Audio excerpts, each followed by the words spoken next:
Hey guys, sorry I've been gone so long. It's been a very busy month for me. I started a new job, my birthday passed, and Easter, and I wanted to get this out actually for April Fool's Day, but the universe ended up playing a prank on me, and the microphone I used to make these videos broke. But that's okay. We're gonna chug along, get back into it, and today we're going to imagine a world in which the evil, dark, twisted witches of the TRIX had sprouted beautiful, sparkly wings.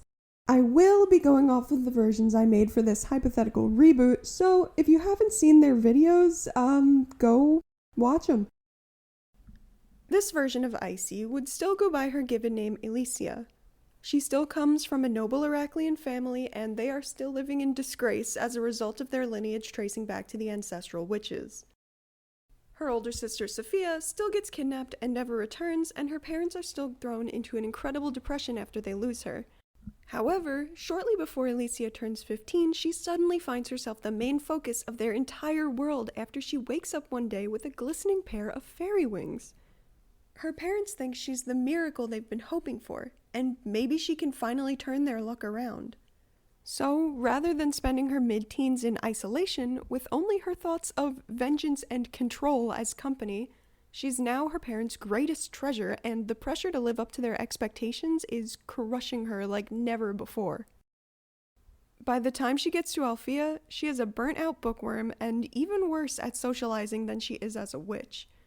Because of all the people-pleasing and smiling for the audience she has to do at home as her parents try to earn back the public's affection, Ilesia chooses not to speak whenever she can. Once they become friends, she eventually grows comfortable enough to speak freely around Darcy and Stormy, and will even go with them to some social events. Out of the three, she's definitely the one that feels the most out of place as a fairy. She is still as angry and desperate for freedom as her witch counterpart, but she doesn't have the opportunity to embrace that side of her at Althea, so she shoves those feelings down as deep as they'll go. As Fairy of Ice, her powers are pretty much the same. However, she would be much more likely to use them in a defensive way if in battle. Ilesia would use ice to create structures and shields, as opposed to raining down a blizzard of icy shards and daggers. She even suppresses her true capabilities because her classmates find her scary, and she just doesn't want to deal with the backlash if she were to get carried away. Like I said, that anger is still inside her. I thought it would be fun if Icy's fairy version had a magic wings outfit with some visual similarities to Bloom's. The neckline, color, and even her wing color are pretty similar. Ilesia also wears her hair fully down in her fairy form like Bloom. However, it is still meticulously done. It must be perfectly parted and as healthy as can be. She wears it this way to try to look dainty and feminine like her sister had, since that's what her parents want for her image. The bracelets she wears are there as symbolism for her feeling like Althea, and her fairydom itself are a prison. Oh, I also tried with these designs to work a little bit more with shape language than I usually do, but yeah, let me know if it reads at all. For Icy, I was going for an upside-down triangle. Sharp and unstable.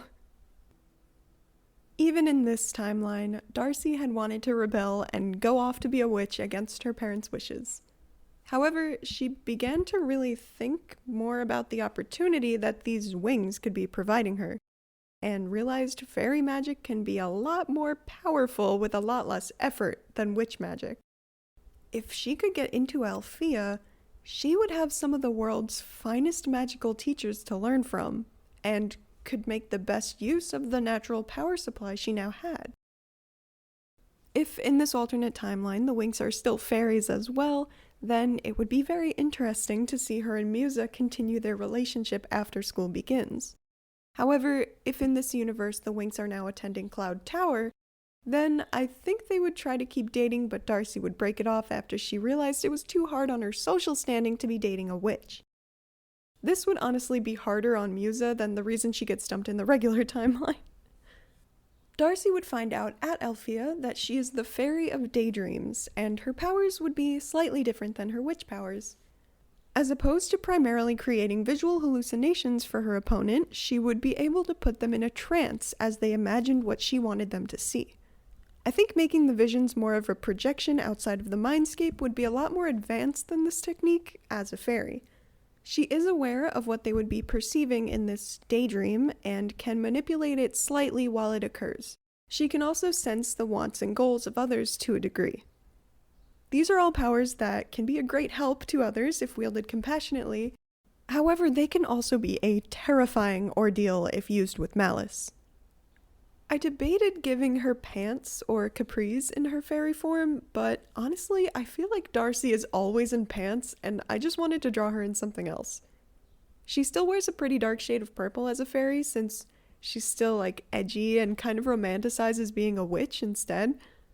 I think Darcy would use her magic Winx form as an opportunity to wear something a little more revealing too. She's a bit of a bad girl on campus, and just like at Cloud Tower, everyone at Alphea has a huge crush on her.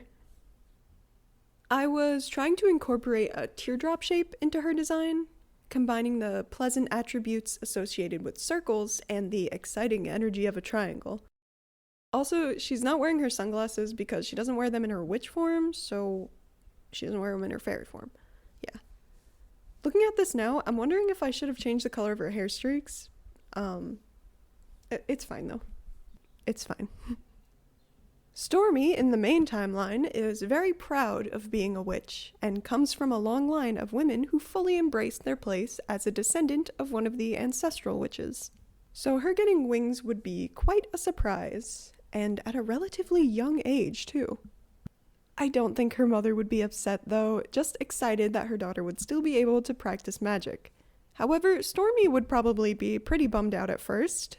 I mean, not being a witch like most of the women in her family who love being witches, that would kind of suck.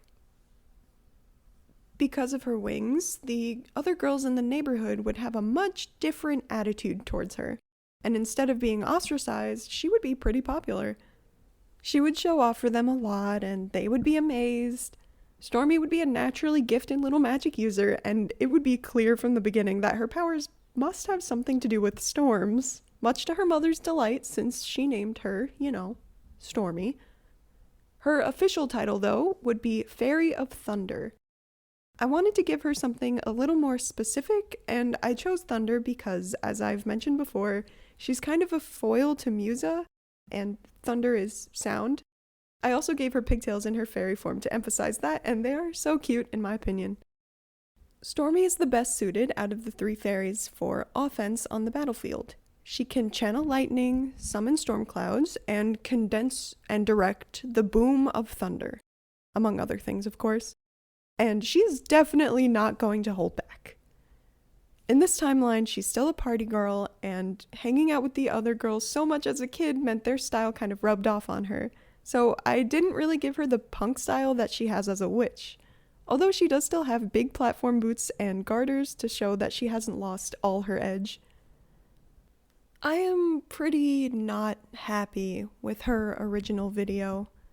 It was the first witch episode, and I don't know, I guess I maybe was just off my game. I feel like her outfits look so bland and don't really show her personality like I wanted them to. So I tried really hard to give her a unique, fun look in her fairy form, and I do like it much better. Plus, I think she looks so cute in this light pink color.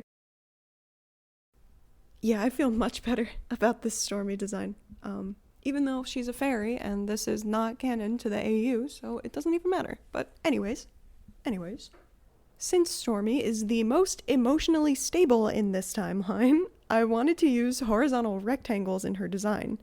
But I still threw in the lightning bolt kind of shape in her hair and her wings to show her intense spirit and, of course, reference her powers. I actually ended up changing Icy's design a little bit so that the three of them would have secondary colors for their wings, green for Icy, orange for Darcy, and purple for Stormy. But then Icy's outfit seemed a little too close to Bloom's with the teal outfit and tealish wings, so I made her clothes and boots a little closer to a real blue. I thought I would be designing them as if they were now the good guys, but honestly, these versions could still totally work as villains. This was really fun to do. It was supposed to be for April Fool since it's like an AU of an AU, but I don't know. Maybe I'll do the Winks as Witches one day. I should probably get to their Enchantix first, though, and finish the Specialists. That will be coming, I promise. If you like this video, please like and subscribe. It's a huge help. If you're new here, feel free to check out the rest of the redesigns. I have them all in a playlist on the channel. And to all my returning viewers, hi! Thank you so much for being here, even after I disappear. I really appreciate you, and I hope to see you next time. Bye!